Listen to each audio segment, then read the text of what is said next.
Hi friends, Sunday story telling time లోపల ఒకటి సేకరించాను. దాన్ని ఇప్పుడు మీ ముందు ఉంచుతాను. ఏంటి అంటే, ప్రాణం పోయేటప్పుడు చెవిలో పడ్డ మాట, మనస్సులోని తలంపు ఇవన్నీ కలిసట మరుజన్మకు కారణం అవుతాయి. అది ఎలాగో మనం తెలుసుకుందాం ఫ్రెండ్స్. ఒకసారి ఒక కాపలాదారుడు ఏదో పని మీద పొరుగురికి వెళ్ళవలసి వచ్చింది. అందుచేత రాజు వద్దకు వెళ్ళి, ప్రభు, నేను అత్యవసరంగా పొరుగురికి వెళ్ళవలసి వచ్చింది. ఈ రాత్రికి నా కుమారుడు మూగవాడైనప్పటికీ ఊరి కాపలా కాస్తాడు, ఇందుకు అనుమతించండి అని వేడుకున్నాడు. అందుకు రాజు కూడా ఏం చేశాడు, సమ్మతించాడు, ఒప్పుకున్నాడు.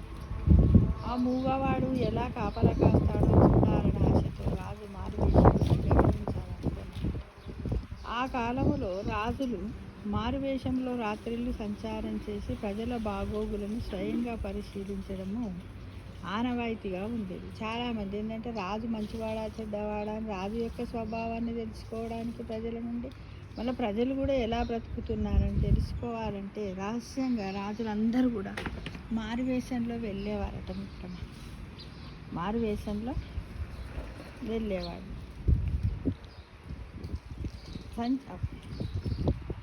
రాత్రి అయిందట. అది మొదటి మాయం, మొదటి వ్యాయం అంటే సమయం. దానికి తప్పెట చేత పుచ్చుకొని ఆ బాలుడు వీధి కాపలా కాయసాడు. రాజు అతన్ని వెంబడించేశాడు. హెచ్చరిక చేసే సమయం వచ్చింది. అప్పుడు మూగవాడు ఆ అబ్బాయి మూగవాడు అనమాట, తప్పెట కొడుతూ ఇలా చెప్పాడు, కామక్రోధంచ లోభంచ దేహే తిష్టంతి తస్కరాః జ్ఞానరత్నాపహరాయ తస్మాత్ జాగృతః. మళ్ళొకసారి, కామం క్రోధంచ లోభంచ దేహే తిష్టంతి తస్కరాః జ్ఞానరత్నాపహారాయ తస్మాత్ జాగృతః. మన దేహంలో కామక్రోధ లోభాలనే తస్కరులు కూర్చొని జ్ఞానమనే రత్నాన్ని అపహరించ పొంచి ఉన్నారు, కాబట్టి జాగ్రత్త. ఈ మాటలు విన్న రాజు ఎంతో ఆశ్చర్యపోయాడు, నిశ్చేష్టుడయ్యాడు.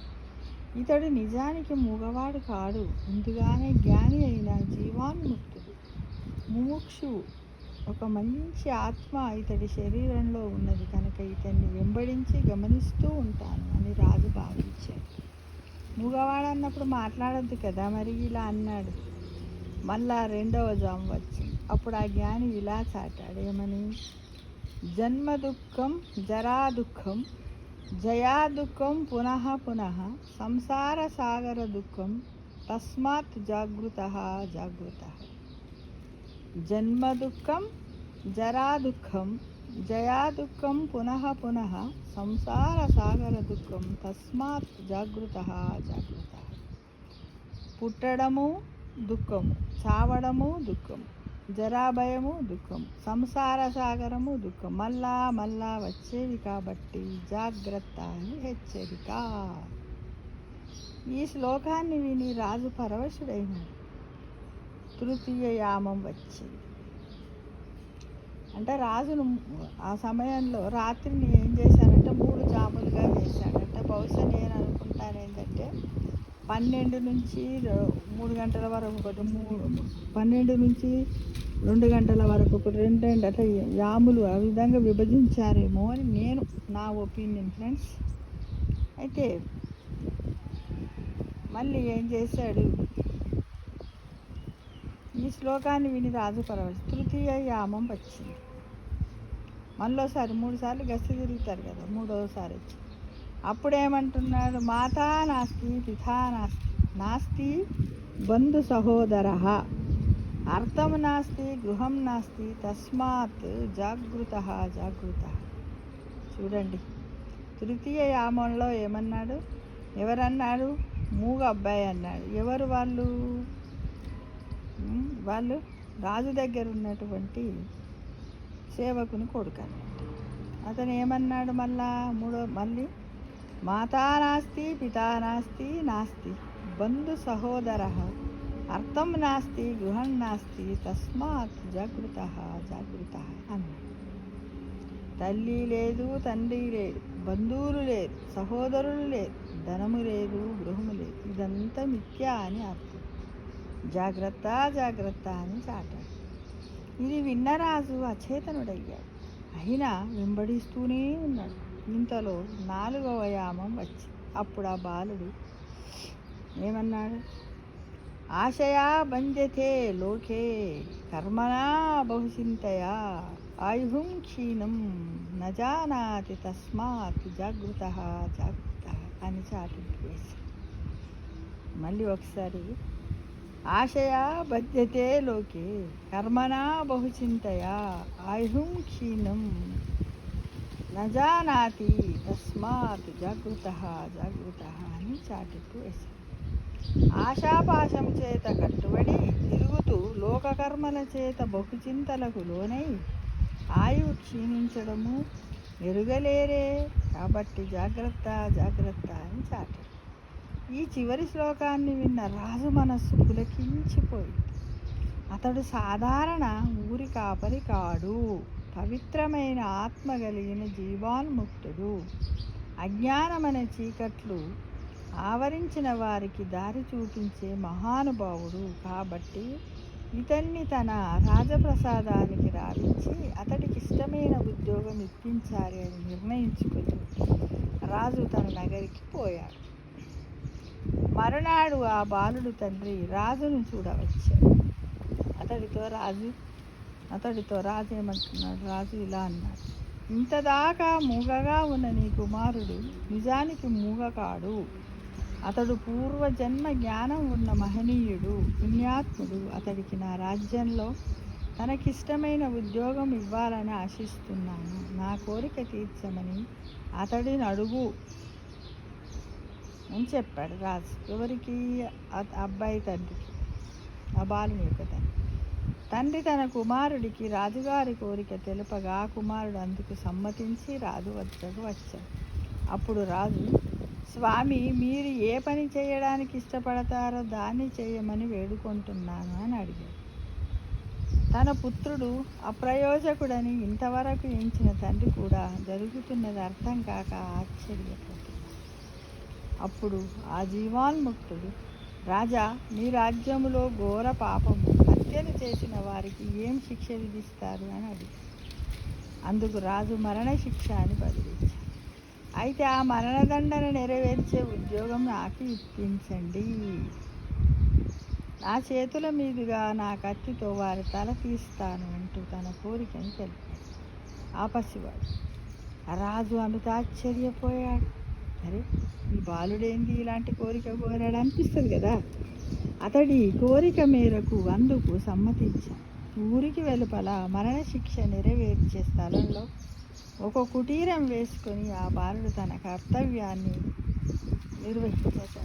ఇలా కొంతకాలం గడిచింది. రాజు ఉద్యోగం ఇచ్చాడు, పోయాడు. ఎట్లా అంటే ఊరి చివర వేసుకున్నాడు. ఆజ్ఞ ఇచ్చాడు కాబట్టి ఎవరైనా కనపడితే అలాంటి శిక్షలు వేస్తూనే ఉన్నాడు అన్నమాట బాలుడు. దేవలోకంలో యమధర్మరాజు ఒకరోజు చింతాక్రాంతుడై బ్రహ్మదేవుణ్ణి దర్శించబోయాడు.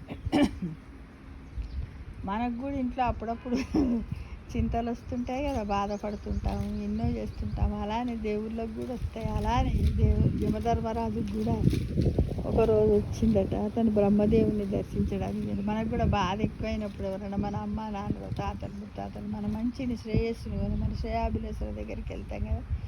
అలానే యమధర్మరాజు కూడా ఎక్కడికి వెళ్ళాడు? బ్రహ్మదేవుని దగ్గరికి వెళ్ళాడు. వెళ్ళితే, ఎందుకు విచారిస్తున్నావు? నీ ధర్మము సక్రమముగా నెరవేరుతున్నది కదా అని యముని బ్రహ్మ అడిగాడు. అందుకే యమధర్మరాజు దీర్ఘంగా నిట్టూర్చి ఇలా అన్నాడు: ఓ బ్రహ్మదేవా, ఓ బ్రహ్మదేవ, ఏం చెప్పమంటావు? పాపాత్ములు నా లోకము చేరగానే వారి యాతనా శరీరాన్ని వారి వారి కర్మానుసారంగా శిక్షిస్తాను కదా. కానీ ఇప్పుడు ఎందుచేతనో చాలా కాలంగా పాపాత్ములు కర్మను అనుభవించడానికి రావడం లేదు. నా ధర్మ నిర్వహణ జరగడం లేదు. మరి భూలోకంలో పాపాత్ములే లేరా? లేకుంటే పాపాత్ములు మరెక్కడికైనా పోతున్నారా? నాకు అవగతము కానున్నది. ఇదే నా విచారానికి కారణము అన్నాడు. ఎవరు? యమధర్మరాజు ఎవరితో అన్నాడు? బ్రహ్మదేవునితో అన్నాడు అన్నమాట. బ్రహ్మదేవునితో అన్నాడు.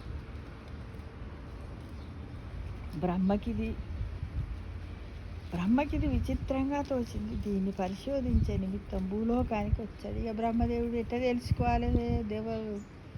కదా, దేవలోకంలో ఉంటే ఏమి తెలియదని ఏం చేశాడు? బ్రహ్మదేవుడు భూలోకానికి వచ్చేసాడు. అక్కడ రాజు నేరస్తులకు మరణదండ విధిస్తూ ఉన్నాడు. వారు మన జీవాన్ముక్తుడి వద్దకు మరణశిక్ష అమలు పరచడానికే కొని రాబడుతున్నారు.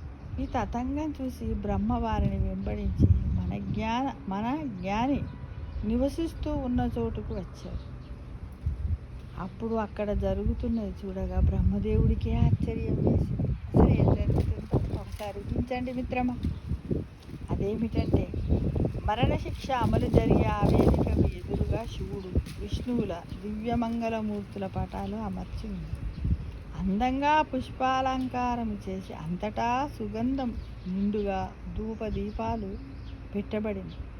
చూసేవారి మనస్సు భక్తి పూరితమై చెయ్యెత్తి నమస్కరించాలనే రీతిలో నేత్రానందకరంగా ఉంది.